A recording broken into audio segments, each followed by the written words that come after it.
नमस्कार दोस्तों, स्वागत है आपका यूट्यूब चैनल एबीटेक में। दोस्तों आज है 2 अगस्त 2020 और जान लेते हैं आज की महत्वपूर्ण खबरें जो आज के प्रमुख समाचार पत्रों पर छाई हुई हैं और आप लोगों के लिए बहुत ही इम्पोर्टेंट हैं। चलिए शुरुआत करते हैं आज के वीडियो की इस पहली खबर से। लिखा है चयनित अभ्यर्थियों को समय से मिलेगी नियुक्ति। यहाँ पर बात हो रही है टीजीटी पीजीटी अभ्यर्थियों की। चयन बोर्ड जो भर्ती कराता है, लिखा है उत्तर प्रदेश माध्यमिक शिक्षा सेवा चयन बोर्ड की ओर से शिक्षक पद पर चयनित अभ्यर्थियों को विद्यालय आवंटित होने के बाद अब नियुक्ति के लिए भटकना नहीं होगा। विद्यालयों की आवंटन सूची अब शासन और माध्यमिक शिक्षा निदेशक को भी भेजी जाएगी। इस पूरी प्रक्रिया पर शासन की निगरानी रहेगी। साथ ही नियुक्ति के दौरान अक्सर होने वाले विवादों में भी कमी आएगी।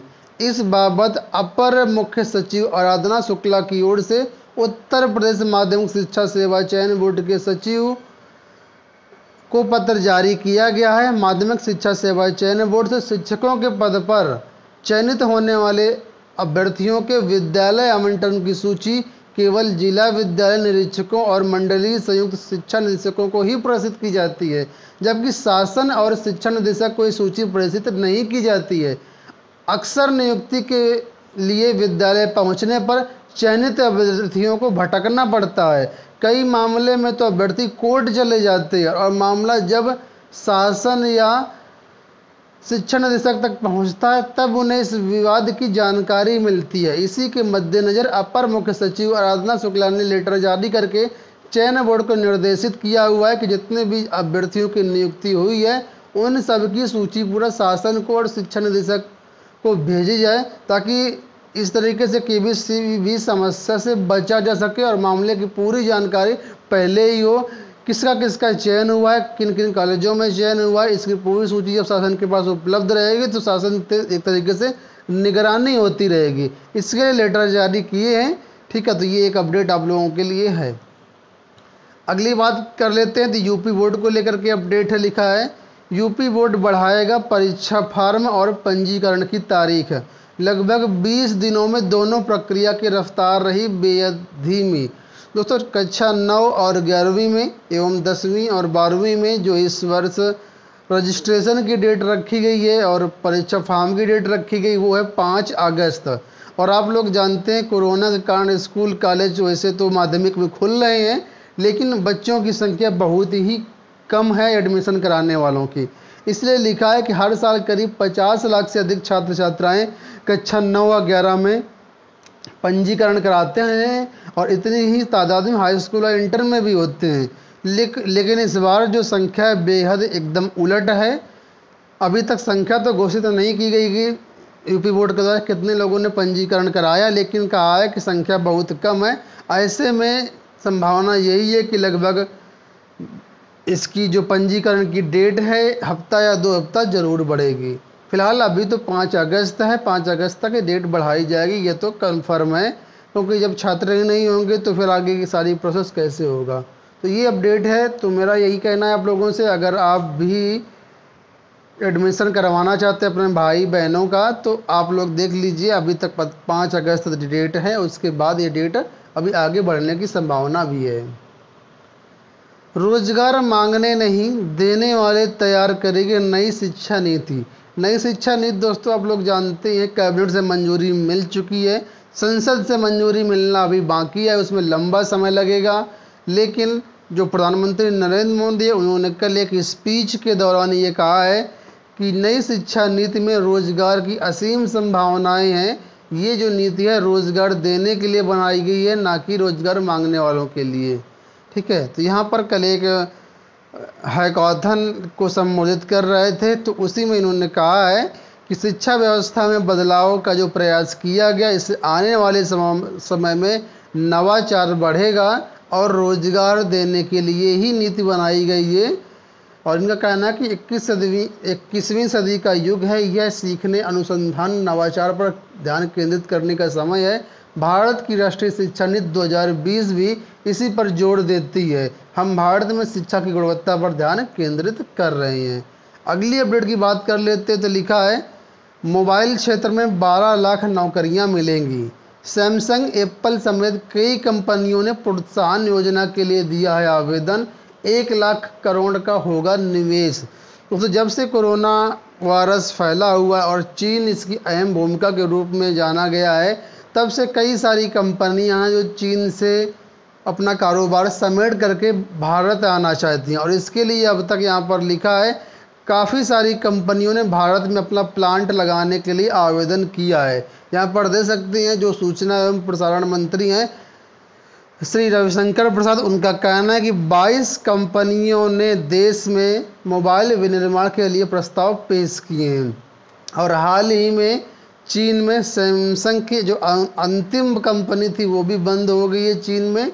और यहाँ पर एक अपडेट और लिखा है, चीन को 60 अरब डॉलर का झटका लगने की उम्मीद है, क्योंकि वहाँ पर एप्पल अभी तक काम कर रहा था अपनी, और एप्पल भी वहाँ से अब कारोबार अपना समेटने की कोशिश कर रहा है। इस वजह से चीन को 60 अरब डॉलर का झटका लगेगा, क्योंकि जब एप्पल अपना कारोबार वहाँ से समेट लेगा तो जाहिर सी बात है कि ये कारोबार पर चीन को झटका लगेगा। काफ़ी सारे फैक्ट यहाँ पर दिए गए, आप लोग यहाँ पर पढ़ सकते हैं। फिलहाल जो मेन चीज़ें मैंने बता दी, एक चीज़ और यहाँ पर लिखा है कि 3 लाख सीधे तौर पर रोजगार से नए जुड़ेंगे लोग। ठीक है, 3 लाख लोगों को सीधे तौर पर रोजगार मिलेगा।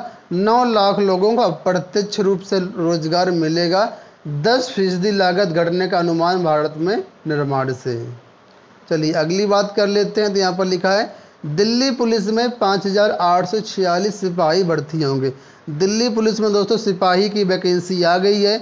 अगर आप आवेदन करना चाहते हो तो हमारी वेबसाइट governmentjobcenter.com यूज करें, वहाँ पर इसका फॉर्म मिल जाएगा आपको। कल ही हमने अपडेट कर दिया है, वहाँ से आप लोग इसके फॉर्म भर सकते हैं। फिलहाल जो इम्पोर्टेंट चीज़ें मैं आपको बता देता हूँ।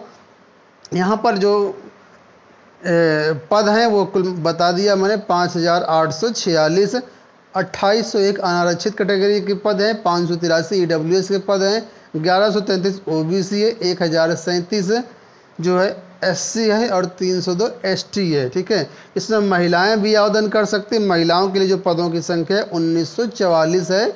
ठीक है, और 12वीं पास इसे मांगा गया है, 12वीं पास। और 1 जुलाई 2020 से आयु की गणना की जाएगी। 18 से 25 वर्ष इसमें आयु होगी।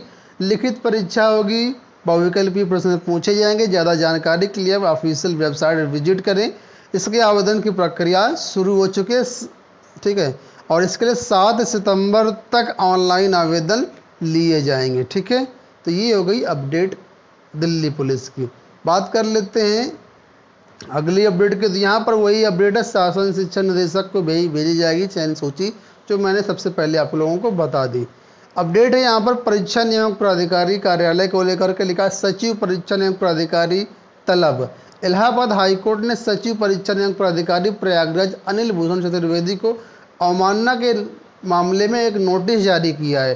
कोर्ट ने उन्हें 13 अगस्त को उपस्थित होने का निर्देश दिया है। यह आदेश जस्टिस JJ मुनीर ने राम प्रवेश यादव की अवमानना याचिका पर वरिष्ठ अधिवक्ता RK ओझा को सुनकर के दिया है। याचिका के अनुसार कोर्ट ने 68,500 सहायक शिक्षक भर्ती मामले में 500 कॉपियों का पुनर्मूल्यांकन करके 3 माह में परिणाम घोषित करने का निर्देश दिया था।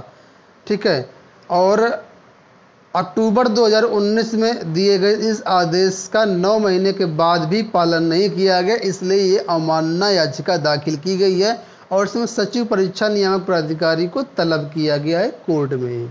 बात कर लेते हैं इलाहाबाद विश्वविद्यालय में एडमिशन की। दोस्तों, इलाहाबाद विश्वविद्यालय अब तक 1,12,356 अभ्यर्थियों ने आवेदन की पूरी प्रक्रिया कर ली है। जब तक रजिस्ट्रेशन की बात करते हैं 2,14,390 छात्रों ने अपना रजिस्ट्रेशन कर लिया है। इसकी डेट को बढ़ा करके 20 अगस्त कर दिया गया। अगर एडमिशन आप कराना चाहते हैं तो governmentjobcenter.com वेबसाइट विजिट करें। इग्नू की बात कर लेते हैं। इग्नू ने भी अपनी नामांकन की तिथि में बदलाव कर दिया है।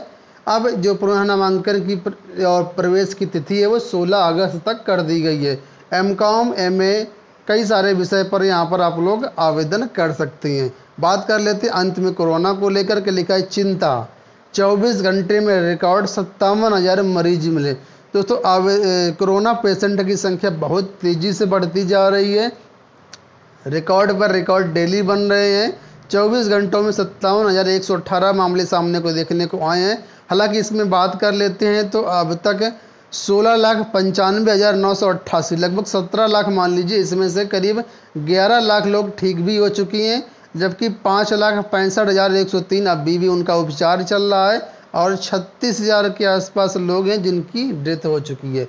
मौत के मामले में तीसरे नंबर पर है भारत। ठीक है, तो ये हो गई आज की पूरी अपडेट। आशा करते हैं वीडियो पसंद आया होगा, वीडियो को लाइक और शेयर कर दीजिएगा। पूरा वीडियो देखने के लिए आप सभी का बहुत बहुत धन्यवाद।